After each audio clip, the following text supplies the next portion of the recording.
Welcome to your friendly neighborhood historian, where we discuss just enough history to inform, intrigue, and entertain. I'm Bill Petro. The history of St. Patrick's Day. Was he British?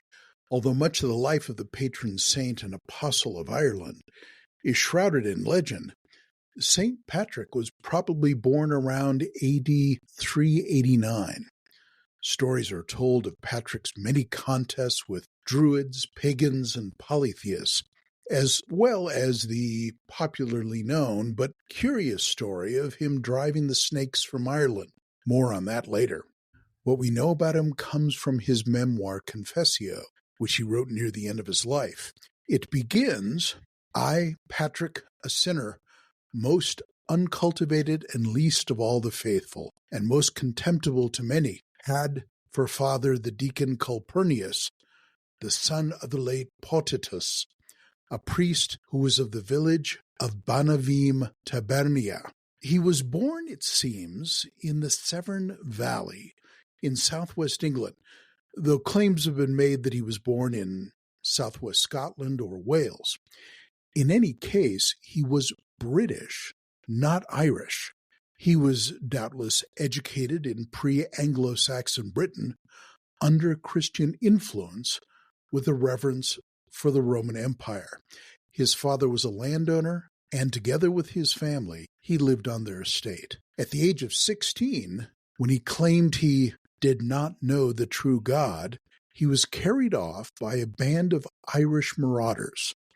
Irish tradition says that he tended the herds of a chieftain named Milclú in County Antrim. His bondage lasted for 6 years, during which time, as he wrote, I turned with all my heart to the Lord my God. He escaped. He fled 200 miles to the coast of Wicklow in eastern Ireland and encountered a ship engaged in the export of Irish wolf dogs. After 3 days at sea, the traders landed, probably on the west coast of Gaul, and journeyed 28 days through what Patrick called the desert.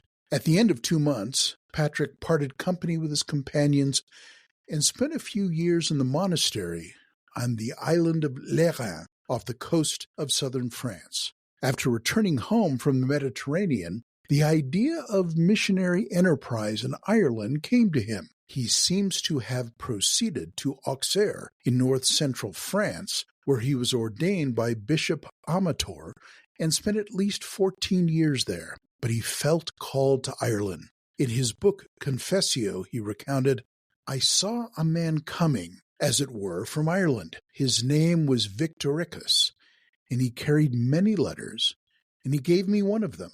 I read the heading, The Voice of the Irish. As I began the letter, I imagined in that moment that I heard the voice of those very people who were near the wood of Falklet, which is beside the western sea, and they cried out as with one voice, We appeal to you, O holy servant boy, to come and walk among us. Arriving back in Ireland in perhaps 432, Patrick was both an evangelist of the gospel of Jesus and an organizer of the faithful. Patrick converted the Irish, who practiced at that time a type of Celtic polytheism. He battled heresy and engaged in trials of skill against druids. There is some evidence that he traveled to Rome around 441 to 443 and brought back with him some valuable relics.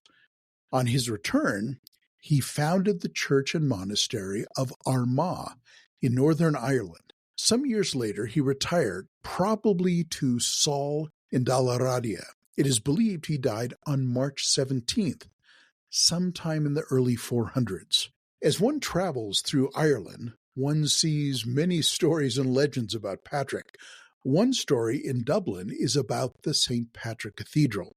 It is situated at the site of an old well where Patrick baptized converts into the faith. A stone tablet there commemorates the location in front of the church. Other legends report him ridding Ireland of snakes, though that is unlikely because in post-Ice Age Ireland, they had no snakes. But there is another story about the snakes, which I write about in 3 articles on my website at billpetro.com on the history of St. Patrick associated with the west of Ireland at Croagh Patrick, or Mount Patrick in County Mayo. And that is the celebration of Reek Sunday, the last Sunday in July, when Patrick went up the mount, fasting for 40 days and 40 nights, and threw a silver bell down the mountain. By the time it reached the bottom, it was black, covered with demons, which are often associated with snakes. In modern times, the feast associated with his death is March 17th, St. Patrick's Day, and it has become primarily an ethnic holiday celebrating Irish heritage in much the same way as Columbus Day is a celebration of Italian ethnicity in the United States. Indeed, many Irish celebrations of the day in the United States actually predated large public celebrations in Ireland itself. The first celebration in America was likely in Boston, among the Irish immigrants in 1737. In New York, the first St. Patrick's Day celebration was held in 1756 at the Crown and Thistle Tavern, where it celebrated all things Irish, but was of a secular nature. In 1762, Irish soldiers serving in the British Army celebrated the first parade in New York City. In Chicago, there are 2 St. Patrick Day parades, and they dye the Chicago River green. In Ireland, the celebration was primarily a religious one until the 1970s, when bars and pubs were closed. In the U.S., you can't close down schools on St. Patrick's Day without showing ethnic bias. So in Massachusetts, Suffolk County, among other counties, they closed the schools to commemorate March 17, 1776, the day the British troops cleared out of Boston in the American Revolutionary War. For the record, they call it Evacuation Day. Thank you for listening. I'm Bill Petro, your friendly neighborhood historian. You can find more details on this topic and others on my website at billpetro.com.